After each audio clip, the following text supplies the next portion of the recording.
Your boy's back in Seoul.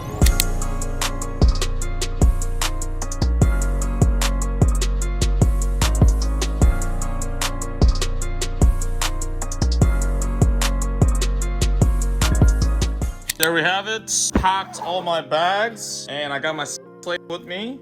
All right. Leaving Dubai. Love this apartment and it's finally come to an end. Next travel plans, I'll be going to Seoul today. I'll be flying and then from there I'll be there for about 2 to 4 weeks. After that, depending on my visa situation, I'll be heading to America. After that, then we'll be going to Australia for a sales conference and to meet some of the members at Real Sales System. We're going to be in a fun little workshop there with a very special guest that shall be announced later, so that should be pretty cool. So take you along for the ride. While we're doing the vlog, I think it would be pretty cool to, I guess, share some of the lessons that I learned while I was in Dubai. Because what I did was I actually persuaded 2 of my friends that are also sitting in this bed, very sexy time, to come to Dubai. It took me about 9 months of objection handling and these 2 finally got their residency here in Dubai. So some of the biggest lessons I learned from Dubai, because there's been not much stuff I actually did, because when I was full-time selling, I was just selling. I didn't have much of a life. I would go on an occasional date here and there on like a Saturday or Sunday, but other than that, I was basically working from like 2 p.m. to like 2 a.m. essentially for a lot of the time. But the biggest lesson I learned is, number one, put yourself in a position where you're forced to actually level up your life. And I wish there was a more sexier way to put it, because that sounds very motivational quote on Instagram. But this apartment, I'm paying about 5.7K USD a month for the rent. And I paid the whole year's rent up front. I pipped it in cash. Because of that, it put me in a position where, oh fuck, that's the most amount of money I pipped in entire life. That, what is it, like 60 grand, like 65 grand, somewhat, whatever that is. And I was like, fuck, I gotta make it happen. So during a no-show, I cannot get lazy. I have to call leads. And it's not like I'm coming from like a commission breath standpoint. I was like, no, just put in the work, take the skill set development seriously, dial in my processes and really getting after it. So that's step number 1. And number 2, when I'm going to the gym, I meet people that run these like random fucking businesses. Like I met this one dude that's doing bicep curls and he's like, yeah, are you done with that? I was like, yeah. And we're getting a conversation. I ask him, what do you do? And he's like, yeah, so I run this gold mining business in East Africa. I'm like, a gold mining business in East Africa? I've never heard of that because I come from the info space. So I don't even, there's a whole other world out there. And apparently he bought a property that's like millions and millions of dollars. And he's like, nothing to him. It really makes you hungry. A total different environment than what I was in Colombia, for example, because I didn't see any of that. That internal urgency, when you have that, and then when you talk to a prospect, for example, that was a different level of intensity because I was not comfortable. Like the whole year I was here, I don't think I was comfortable one bit. And because of that, whenever a prospect was having limiting beliefs, making excuses, lacking urgency, I was able to challenge that in a way to hold them to a higher standard. What was your biggest lesson in Dubai since you've been here for like 1 month, right? My biggest takeaway in Dubai, the people around here, they're not really jealous. Like for example, in Seoul, for example, like everyone's jealous if someone wants to go a different path and really aspire to be something else. But over here, everyone's trying to do that, you know? Like we were going to this restaurant and this waiter was like, what? Just like saying he doesn't have an FBS inside also. Oh yeah, the Beach Club. Everyone's trying to do something, you know, and everyone's, I don't know, maybe low-key jealous, but I didn't feel that. Everyone's like inspired to be something, and being put in that environment got me to level up real quick over here, you know? Yeah. Like there's a podcast studio, we're like, oh, let's shoot some podcasts. Oh, there's a podcast studio, so like, let's go. Overall, it's great experience, you know? Like, I mean, you can also have the beach right next to you, freaking tall buildings, and wherever you go, it's all like bougie, you know? Yeah. And a lot of connections, a lot of opportunities, like online and offline. But what else was like your biggest lesson? My biggest lesson is delegation also, ironically. That's the first thing that comes to mind because I've delegated all my meal plan, right? I've delegated like the cleaning, the laundry, everything. Like I just pay them and it's really not that expensive in Dubai for some reason. And also we hired a video editor also. I have my own editor as well. You have your own editor. And like, I mean, delegation was key for me, but also at the same time, like when I came here, I was like, I want to do something more. And a lot of people that I talk with, for example, one guy that I remember is Abdul. Yep. He told me money isn't real. Like the guy would be like losing 20K and then making like 50K a day, 20K a day. This guy goes up and down, but he's pretty stoic in a way. And he told me, hey, like money's like coupons, but that's how he sees money. And I was like, that's not a great financial advice, but it applies for me because I thought, okay, I'm here to lose everything, you know. For the next 9 months, I don't care if my bank account has 0 all the time, but I've made the most investment here, got it all back, and I'm planning to lose it all again. That's the cycle where I'm at right now. And I guess the environment got me to elevate my game, really, you know? Making moves. Yeah, 100%. And this doesn't just go for Dubai, whatever country you live in, whatever city you want to live in. Just moving to a big city alone, I think has a bigger benefit than buying some 5K coaching program. Like, it changes your life. Like, that's my experience so far. And what Jun said was so key. Instead of you having to fucking cook or even order from like Chipotle, like go out and like meal and like cook and clean, all that, just fucking pay for that. Like $700 a month, depending on like what city you're in, so on and so forth with the meal plan. You close 1 or 2 deals because this extra save time. Now I just liquidated that. There are 2 more things that I want to add on to it because I've come from Colombia, Medellin, and Playa del Carmen, Mexico. I felt extremely comfortable. I felt like the king there. Over here, it's like... Brokies! I'm just a brokey, you know? Yep. I feel like a brokey here. The second thing is, it's kind of like a side note, but it comes down to delegation again. If you want to have things delegated as a man, get an Arabic girlfriend. Why is that? The culture, you know? Okay. Like, they're not like this... let's get us canceled again. They're not this woke, and they're not woke. They're more like, let me serve the man. Let me make sure that the man is optimized for his own lifestyle so that he puts food on the table. And whenever I talk with Arabic women, it's just like, wow, I'm glad that you think that way because that's what I need in my life. I need someone that can take care of me where I just, you don't have, if you want to go get nails, go get nails. If you want to just have a fun time, if you want to open up your own business, do whatever you want. But you don't have to do it. Like, let me take care of you financially. You take care of me, like in terms of the tedious stuff that I feel like are tedious. No, that's a side tangent, but that was one of the biggest takeaways because like neither of us have been to this side of the world, right? To the Middle East, and especially in Dubai, because majority the at least the women that we meet, it will either be Slavic or Arabic. So Slavic meaning that, okay, like Russian, Eastern European, like Ukraine, so on and so forth. And Arabic meaning that maybe they're like, you know, Morocco, Tunisia, Algeria, Emirati, so on and so forth.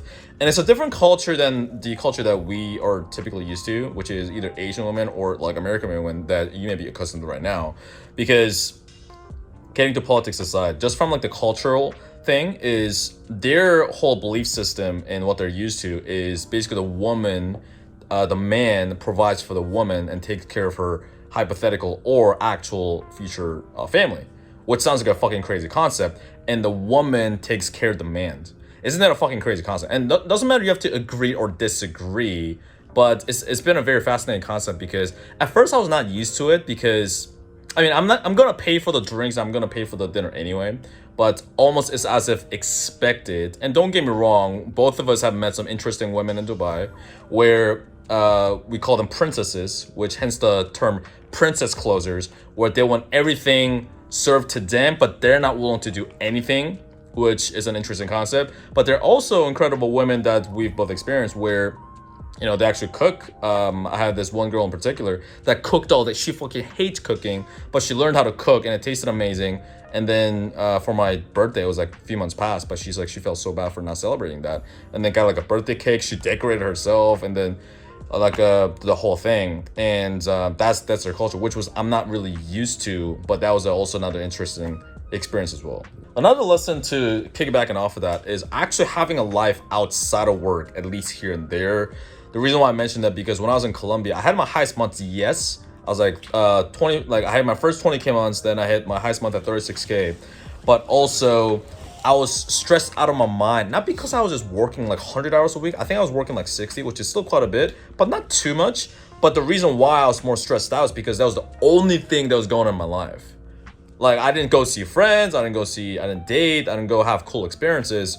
And don't get me wrong, there's times to really lock in and all you're doing is work and gym. I've had that too. But for a lot of us, we're not David Goggins. So it's not really sustainable. So I found that, yes, have that period, but at least once a week or a couple times a week, go on a date, go hang out with your friends, go to Topgolf, go have barbecue. And I found that when you do that, you don't quote unquote burn out as much. So what I'll just say to people that are like, they're kind of afraid of moving to a big city, because I had that before I came to Dubai, for example. I was like, yeah, but doesn't it cost too much? Like the visa situation, I don't know how I'm gonna do that. It's gonna be too hot. I had all these excuses, which is why I pushed it for a long time. And then finally I was like, I got over it, and then it was a straightforward process. So what I'll just say to people that are kind of afraid. Next 12 months, even if I don't make it work, I'm not gonna regret it at all. The regret of not trying is bigger than me regretting that, oh shit, my bank account hit 0 and I'm like broken.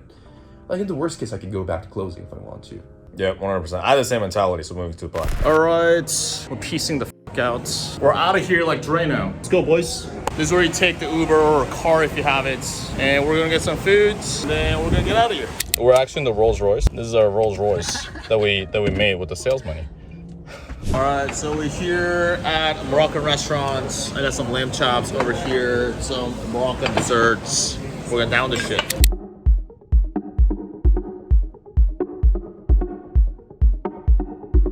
All right, cool. So got to the Dubai airport. I just checked in my baggages. I just dropped them off, and I was just, if I can get my hands in that shake.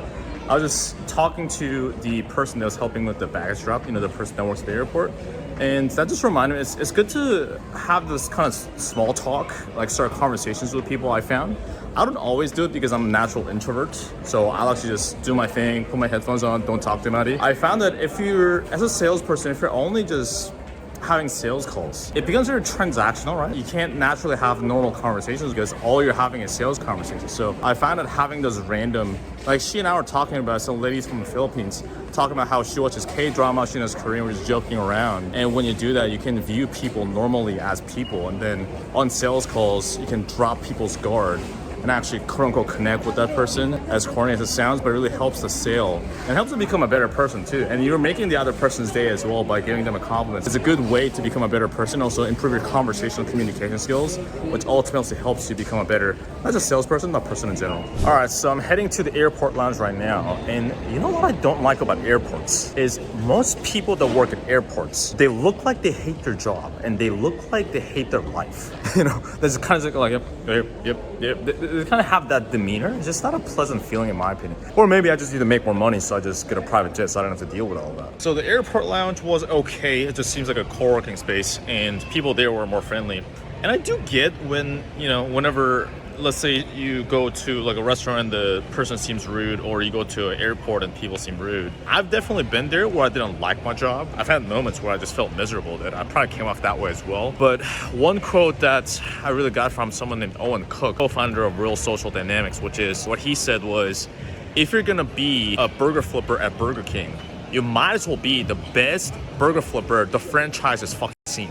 Because you're not flipping burgers to flip burgers at Burger King. You're flipping burgers and being the best so that you can prepare for the big show. And the big show could be not working at Burger King. It could be that you end up working at Microsoft or fucking Apple. So that's how I really approached it. When I was in the fraternity in America, you know, one of the, I guess, tasks or one of the things we were doing was we had to sell these bracelets. That was $1. I guess that was my first ever sales job, was selling those bracelets. And that was for to donate to domestic violence victims. I outsold the entire fraternity by myself.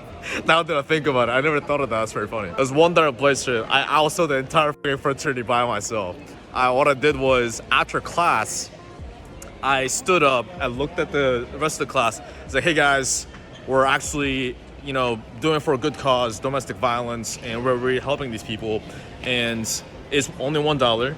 And every bracelet, every $1, every support would really count a lot. And I would do that, and people would clap and come up to me and then give me a $1, and I would sell it. And after class or in between classes, what I would do is I would go into the auditorium, or like the, I guess, the main lobby hall of the campuses, and I would harass everybody and like sell it. I would like stop people. It's like, hey, how are you? What's your name? Oh, cool. I love your shoes, man. Dude, listen, we're doing this for a good cause. And that was my pitch. So I would do that, and I would just collect those. But I didn't do that because I was become the professional bracelet seller. I didn't know I was gonna end up at this point, but it's always prepared for the big show. So not everyone wants to stay a sales guy for the rest of their life, but do this to the best of your ability, develop the discipline, learn the high income skills, and really become a problem solver, not just fixating the problems, but solution provider. When you have that, you've prepared for the big show. And now you're ready for that, instead of just, oh, once I get to that point, I'll start doing it, because that never happens. So I used a travel concierge. I was a bit skeptical. I was like, am I even going to be able to get on this flight? But somehow made it all by myself.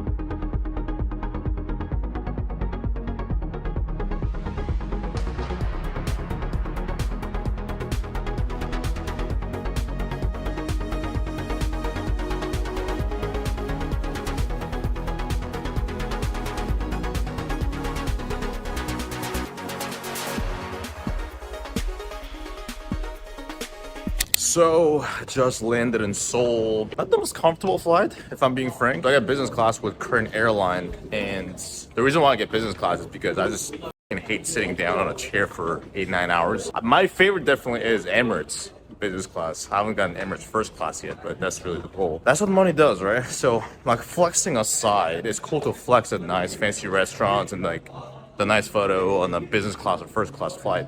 But the biggest flex is just having comfort, having options. All right, I'm gonna go pick up my luggage, check into my Airbnb. Good to be back home. This is actually my second flight, second travel. All right, we just got to the Airbnb. Let's do a quick room tour. Bathroom, pretty small. All right, so this is one of the bedrooms.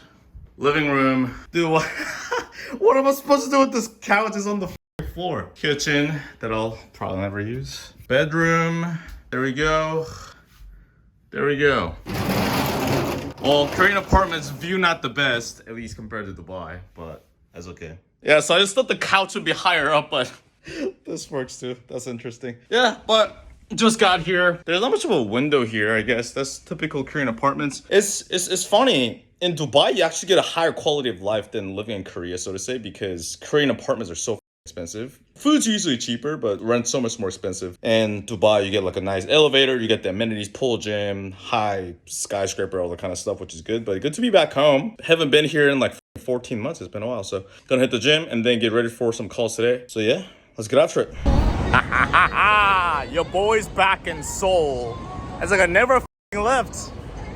So my place is in Gangnam, which is basically the main area. You know the song Gangnam Style? This is it. This is Gangnam Style. So what I missed about Seoul, and Dubai is fantastic, but Dubai is not a walkable city per se. It's fucking hot. It's not easy to walk, so you Uber everywhere. It's good to be. I love walking. You know, you kind of breathe in the oxygen, you breathe in the fucking pollution from the cars, and so gonna get my gym membership, get my SIM card sorted out. By the way, as a side note, this is the exact street. This street and that street over there. These are the exact streets where when I was 19. And I was probably at the lowest point of my life, hating my life. And I was trying to get better with social skills. I would go up and approach random people on these streets, whether it be girls, whether it be random old men, or random people. I'll just go up and try to start a conversation with them, try to give compliments, try to work on my social skills. I was doing that here even before I got into sales. I really think that was one of the key catalysts that get me, I guess, like a head start before I got into sales, because I learned how to communicate with people before I got on sales calls, and that's how I was doing it. Because before that, I was socially retarded. I couldn't even talk to people. So it's really a phenomenal skill to learn.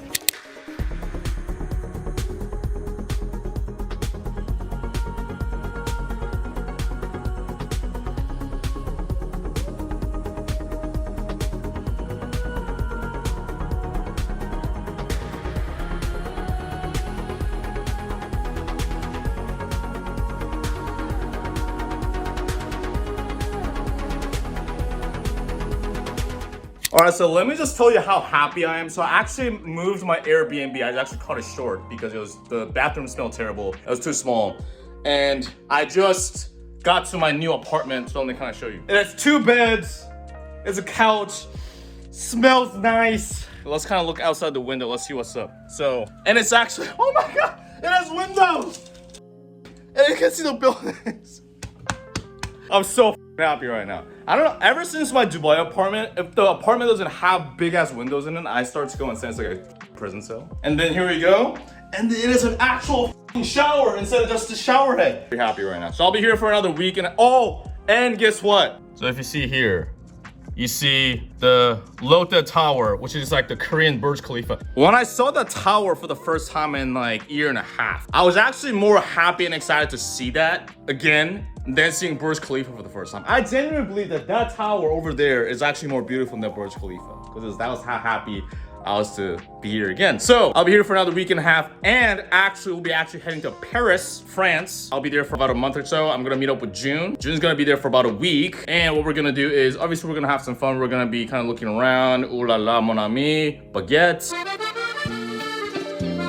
But also, we're actually planning a in-person event. And so if you're in Paris, if you're a salesperson, comment below and also hit me up on Instagram, because we're gonna be planning something there while we're there. Stay tuned.